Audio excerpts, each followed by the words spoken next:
پھر سید علی حسین شاہ صاحب بخاری آپ سے مخلص ہوں، آپ آئیں اور اپنی نورانی اور مختلف آپ سے ہمارے دلوں کو منور معطر فرمائیں۔ تاجدار ختم نبوت، تاجدار ختم نبوت، سیدی مرشدی، سیدی مرشدی، تاجدار ختم نبوت زندہ باد زندہ باد تاجدار ختم نبوت زندہ باد زندہ باد لبیک لبیک لبیک یا رسول اللہ لبیک لبیک لبیک یا رسول اللہ تاجدار ختم نبوت زندہ باد زندہ باد۔ بسم اللہ الرحمن الرحیم۔ میں بہت شکر گزار ہوں خطیب پاکستان، بلکہ خطیب فیصل آباد، سیالکوٹ، تاندلیاں والا، جب خطیب پاکستان کہہ دیا تو پاکستان کے سارے شہر اس میں آ گئے۔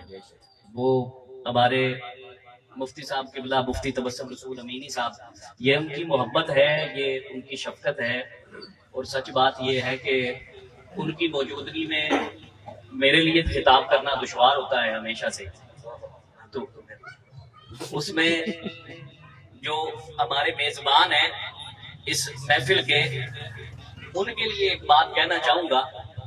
وہ ایک بات یہ ہے کہ ختم نبوت کی جو محفل ہوتی ہے اس میں اور دیگر محافل میں ایک فرق ہوتا ہے کہ دیگر محافل پہلے ہوتی ہیں، بعد میں ان کی قبولیت یا رد ہونے کا سوال پیدا ہوتا ہے۔ ختم نبوت کی محفل ایسی ہے کہ پہلے قبول ہوتی ہے، بعد میں کروانے کی توفیق ہوتی ہے۔